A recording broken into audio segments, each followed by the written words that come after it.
Happy New Year to everyone out there. When somebody says to me Happy New Year, I really don't believe them. I think they're just saying it because they want something to say. I think 365 days of happiness, is that even possible? I've lived so long on this earth that having 365 days of pure happiness, it's unachievable. So I take it with a grain of salt.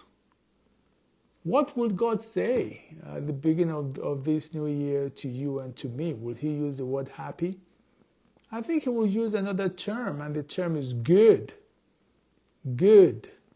Have a good year, God will say, because God's currency is goodness.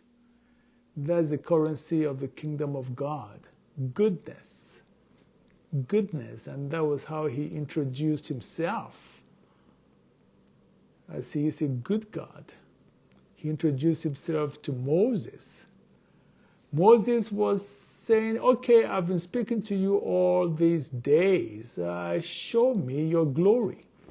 Thinking that there would be a marching parade, flybys left and right, just the glory of God, just to come down and to be seen by Moses.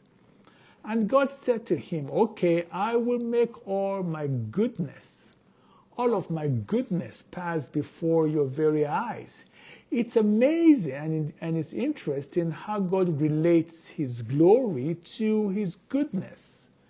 Without God being good to you, he is not glorified. Think about that. The glory of God is tied to him being good to you.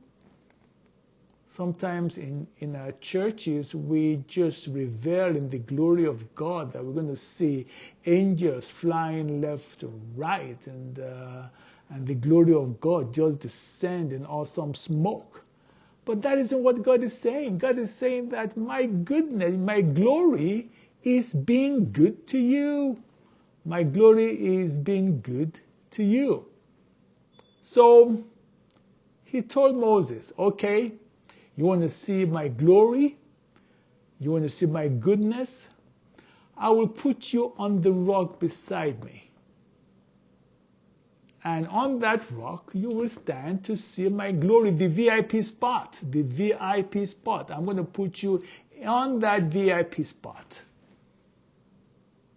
I'm sure Moses was saying, what rock? What rock? Which rock? And God said to him, that rock beside me. There is a rock beside me. I'm going to put you on that rock, and I'm going to put you in that rock. So being on the rock and being in the rock, cocooned by the rock, and standing on the rock to see my goodness, to experience my goodness, you got to be on the rock and you got to be in the rock. And we know that the rock is Christ himself, the rock of our salvation. So to be in that VIP spot, to be in that VIP place, I got to put you on the rock. You got to stand on the rock and you're going to be in the rock. And then I'm going to cover your face with my hands, because you cannot see my face at all. If you see my face, you will die. It wasn't that God wasn't willing to show him his face. It was just that God's eyes, the consuming eyes of God, cannot see a shred of sin in your life. You're going to be barbecued. You're going to be barbecued. So God says, okay, I'm going to cover your face. I'm going to cover your eyes. And Moses was saying, okay, if you cover my eyes, then how am I going to see your glory? And God says, well, I will make all my goodness pass before your eyes. You don't have to see my goodness. You just have to experience it. Experience goodness? That you don't have to see goodness. You just have to experience it. The goodness of God is experiential. It's totally experiential. You may not see it visually, but you will experience it. So he cocooned him inside that rock.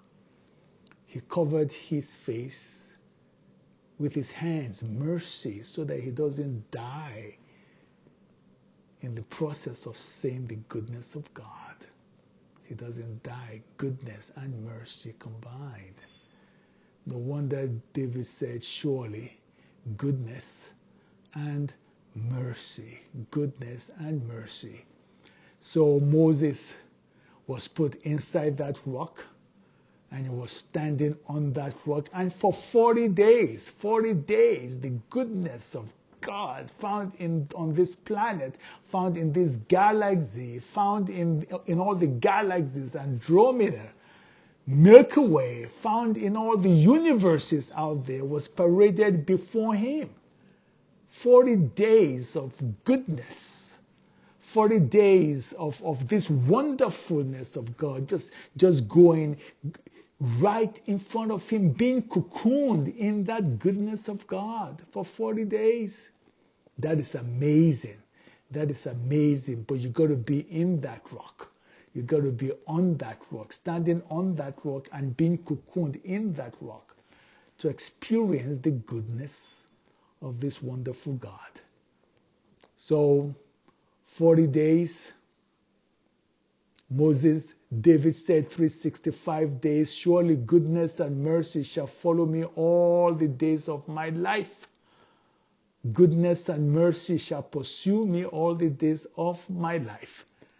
So this 2021, I'm not going to wish you a happy new year. I'm going to say to you, you will have a good year. You will have a wonderful year, a good and wonderful year. So that is my prayer for you and for all that is yours. May the goodness of God be paraded in front of you. May you be cocooned in that goodness, standing on the rock and standing in the rock. Have a wonderful and good year.